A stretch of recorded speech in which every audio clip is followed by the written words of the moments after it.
Yo guys, Vision here, and welcome back to My Forever World, episode 5 in our new godlike seed, a realm shared amongst me and my friends, which has been running for over 1500 in-game days. And let me tell you, it has been fun, challenging, chaotic of course, but exciting all at the same time. And in episode 5, we have progressed rapidly, overcoming many struggles along the way, exploring the world and the outer reaches, and building the start of what is an empire, which I'll discuss in this video in much more depth. So on that note, stay tuned, and let's get right into it.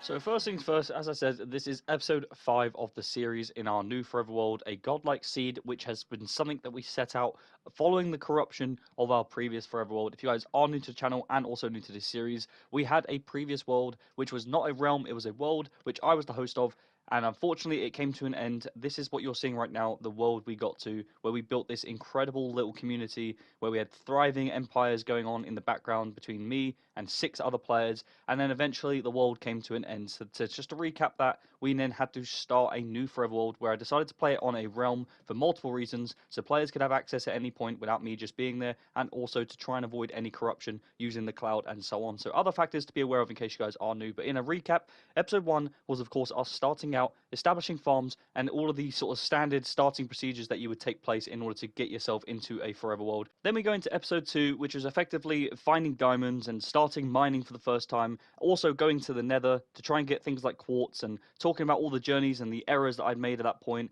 and all of the experiences that had gone both right and wrong. All of these things were all covered in episode 2, even things like fishing and how we use that sort of method to try and build up some XP to try and enchant and stuff like that. Then episode 3 went straight into the end. We got there quite quickly in this world, all together using a sort of team effort, finding the end cities, getting an elytra and defeating the dragon, as well as things like raids and much more, all covered in episode 3. And then episode 4 was discovering the outer world, trying to conquer the structures of the world, the bosses, and the environmental hazards such as trial chambers, ocean monuments, and woodland mansions. All of those details are all covered in those episodes 1 to 4, all linked below. And of course, if you haven't seen the first 2 episodes, there's some really cool funny moments in there of us encountering the warden, because some reason there is about 1,000 ancient cities surrounding our base and our Forever World in itself. So everywhere we went down into our mine shafts, we ended up coming across what we thought was the same ancient city, but turned out to be hundreds of just different ancient cities, which is so rare or just not normal, because for my previous Forever World, we struggled to even find just one ancient city, whereas in this world, it just seems to be that they are absolutely everywhere in the surrounding area. And this, like I said, there's some funny moments. I've got some cool clips where you can hear the comms and our experiences and stuff like that. It's just hilarious moments. But going into episode 5, I thought it'd be good to just recap where we're actually at in the world with regards to base development and progress towards world builds and stuff like that, because of course, as well as Minecraft, it's all about exploring and surviving. A lot of Minecraft survival is about building and trying to explore and utilizing all of the decorative features in this game, as well as the block types, to try and build something both impressive and something you're proud of. And of course, just building in this game is a really fun part, which takes a lot of time, unfortunately, but at the same time makes it that much more rewarding. Then, of course, resorting to the likes of creative. And building is something I just wanted to try and add into this series as early as possible, because in all my time playing Minecraft, I've never really gone down this path of building into a mountain, and that's effectively the decision I made early on in this world. As soon as I saw the seed, as soon as I saw what this world had to offer, I decided it was time to try and utilize the mountain environment and just actually build in what I could come up with spontaneously as we go through, which I'll guide you through all of the features within this base that turned out a lot better than I ever could have imagined, and I'm really proud of this, to say the least, and I can't wait to just keep expanding, keep adding to it, and just making it look far more homely with decorative features and so on, and also of course making it a thriving community so that others can come by and take refuge, and also just utilize all of the features that I have available to them in this base. So to start with, in this environment, we have the main living area. This was the initial starting point. I wanted to keep it nice and private and secured, so I effectively built into this mountain and realized I needed to tweak it. I needed to put things like dark blocks to make sure that the light wouldn't go through in the daytime and you wouldn't be able to see what's through. I started adding things like water, a little waterfall on the outside. All of these things are bespoke, they're made by myself, and trying to keep it private to try and give myself some peace and quiet and some time to just build on my own without having anyone interrupt me, whilst also then trying to add all of the essentials and have them available to me in this starting area, which of course, even things like lighting, I realized that having a furnace on would start sparking a light that people would be able to see if they were to go past. And at this point in time of starting to build this, we didn't quite have the elytras, so people wouldn't be able to fly up, but I had to make all the passageways into this place a little bit more secret and using things like pistons and stuff like that.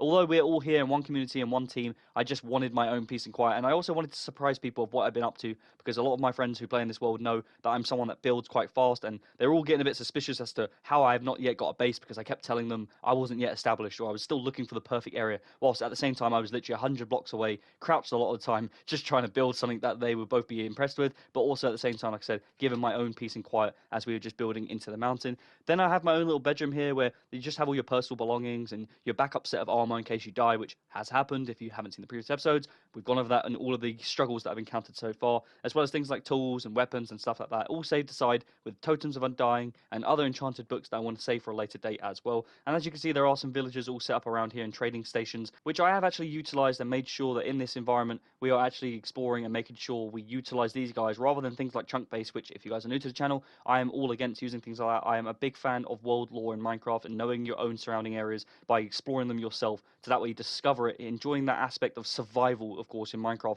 but at the same time as well, making sure we incorporate the actual sort of villages, the trading aspect of this game, something I just really enjoy and something I just wanted to make sure that we don't bypass things like that using things like chunk base. But to my own detriment, using this same method and thought process was actually going to waste a lot of time for myself, because I ended up getting a woodland explorer map from my cartographer. After we did trial chamber, I ended up getting the cartographer up to like level 5 or 4 or 5, and ended up getting the master one where we get the woodland explorer map. And as you guys aren't, if you aren't aware, woodland mansions are incredibly rare in this game. I think the rarest structure, or one of them at least, and it just took me forever to find. It was all of what I covered in episode 4, and it came back to bite me with how long and how far I had to go. I did of course make the use of going that far away and trying to incorporate other features such as finding other biomes that are not around us, like coral reefs and stuff like that, but at the same time it took me so long. And I did also get things like when I eventually found 1 or 2 woodland mansions, I did take away a lot of bookshelves, which will come up relevant in a minute in how we're going to utilize them in our base. But just all of these things I'm trying to utilize like traders, and as we progress through the base, we'll get into more details. So there's also a really cool storage room that I've designed in this base. This is like the main area of spending most of my time when I'm in the base,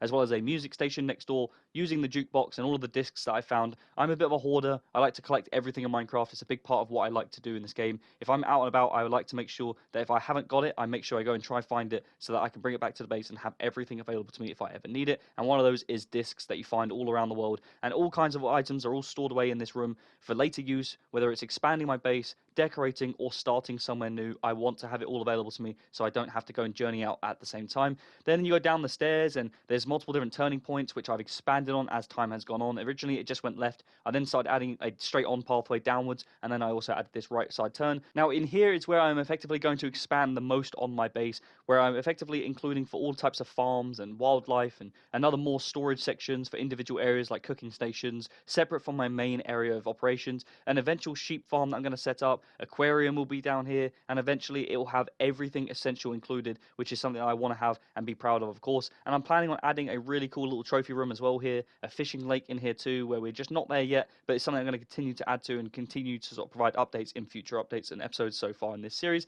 There's also going to be like links around this area between me, the underworld kingdom that we're planning in a future episode that I have gone over in previous episodes, and also my friend's base and so on. There's also a trading hall down this pathway here, where I did have an Unbreaking 3 villager in here, but somehow he disappeared. I don't know how, but anyway, we had that guy set up, which was really cool. It did take me a little bit of time, so I was quite annoyed, but we'll get him back, and then we're going to have every other villager trader in here as well in case I ever need anything. As you can tell, I want to be self-sustaining and not rely on anything else other than both myself and having it all here, which is something that I'm really sort of working towards, and we're getting quite close to having everything available to us at this point. There's also an armory, a really cool little sort of tutorial room where I've just been keeping all of the sets of armor and weapons from the end cities that I've found for every kind of different types of travel. If I ever need a full fire protection set because I've lost my loot in the nether, I have it available to me. If there's any other type I need, then I have it here. Maybe I'll never use it, but it's just a cool feature to have in your base. I also have a sugarcane farm because who doesn't? Because you're always going to need rockets in this world for using the elytra. We also have then more farms here with all kinds of different types of foods just available to me, so that makes sure if I ever need something, I have it here. I never really use this thing, of course, at this point when you have an elytra. It's not something you typically rely on. It's something you want early game, but it's just something I don't ever want to not have in case I ever do in the near future. Then there's a stairway up to another expansion area, which is going to be a huge part of the base expansion, which is going to be effectively a mountain castle for a future episode. It's going to take me a long time. I'm going to use blocks that are going to make both be laborious to try and grind out, but it's going to be that much more rewarding. A long-term project that I'm going to work on, and I can't wait to keep you guys updated on that. And then back down as you go out, we're going to also have this grand library, something that's going to be the main pinnacle feature of this entire mountain base, something I'm working on in the background that's going to take some planning, but also obtaining all of the bookshelves was no small task. As I said earlier, getting them from the Woodland Mansion both got me killed nearly 3 times, with the Vindicators just appearing out of nowhere, but also finding those Woodland Mansions was one of the best things that I could possibly find to try and utilize. So that was actually a really good tip in case you guys are looking to also do that in your worlds. Whether you like the idea in a future episode when I show you the library and what it looks like, in order to get the sort of the most amount of bookshelves you possibly want, either have a mega farm setup of cows where you can get a stupid amount of leather and also have sugarcane available to you for paper, or go to a Woodland Mansion and or Stronghold to try and get as many bookshelves as possible, because these also make it a bit easier. But in summary, I nearly have everything I could possibly need right here available to me now or in the near future, which means I never really have to travel far to obtain anything that I need, and this base was all made up spontaneously as I progressed into this mountain, from having no waterfall outside my base to protect me from the outside light and keeping me all private and secure. A small cave was heading into this mountain where I had to effectively carve out a new home and secure the base to allow me to thrive in peace. It was just a little tunnel with wider areas at certain points, and then I eventually made it all into this one-way pathway that leads down into this room and then continues all the way down into eventually an ancient city. And through these pathways and passageways, there are going to be pathways leading into what is going to be a group project that we're going to work on in this world, an underworld kingdom where we're going to have a thriving community underneath the world where we all trade and go to just harbor all of the resources that we want to share amongst one another, and also just have a really cool sort of team project to work on in the background, because as well as this, everyone also has their own little project work they're working on. So it's just always really cool to have something to work with together, collaborate, and sort of share resources that you've been finding amongst one another.